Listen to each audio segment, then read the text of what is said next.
আমার নাম ক্যামেলিয়া দাস। আচ্ছা, আপনার ইন্টারভিউ এর অভিজ্ঞতা বলুন একটু। আমার খুব ভালো হয়েছে। ভালো মানে হয়েছে। হ্যাঁ, আমাকে নিজের থেকে আমার সাবজেক্ট ইংলিশ ছিল। আমাকে নিজের থেকেই করতে দিয়েছিল। আমি ভগ্নাংশের উপর ডেমো দিয়েছিলাম। আর আমাকে অক্ষরেখা, দ্রাঘিমা রেখা এটা সম্বন্ধে জিজ্ঞাসা করেছিল। আর সাবজেক্ট আমার ইংলিশ ছিল, তো আমাকে কনজাংশনটা কি সেটা একটু বোঝাতে বসেই আচ্ছা। ডেমো আকারে বোঝাতে বলেছিল। কোন সিচুয়েশন বেস? ভগ্নাংশ থেকে কিচ্ছু কোয়েশ্চেন করেনি। হ্যাঁ, ম্যাডাম সিচুয়েশন বেস?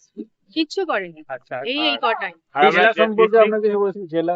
কিচ্ছু বলেনি, জেলা টেলা ওসব। আচ্ছা, এই ডেমো বা এরকম আপনার সাবজেক্ট থেকে একটুকুই? না, আমার সাবজেক্ট ইংলিশ ছিল। আমাকে বললো ইংলিশ বাদে আপনি যা ইচ্ছা ডেমো দেন।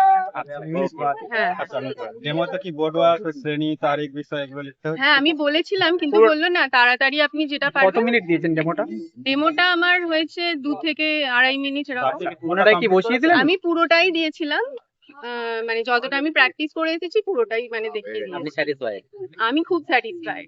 আপনার আপনার টেবিল নাম্বার কত ছিল ম্যাম? টেট পাস কত সালে? 2022 সালে আপনার টেবিল নাম্বার কত ছিল? 9 নাম্বার। খুবই ভালো ওনারা, একদম মানে ভয় পাওয়ার কিছুই নেই।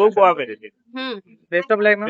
ইন্টারভিউ এর এক্সপিরিয়েন্সগুলো তোমরা দেখার জন্যে ইউটিউবে বেঙ্গল গুরুকুলকে সাবস্ক্রাইব করো এবং ফেসবুক পেজটি ফলো করো।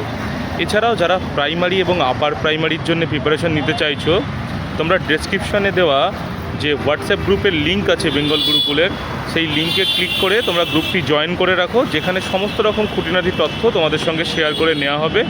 এবং ভিডিওটি একটু শেয়ার করে দাও।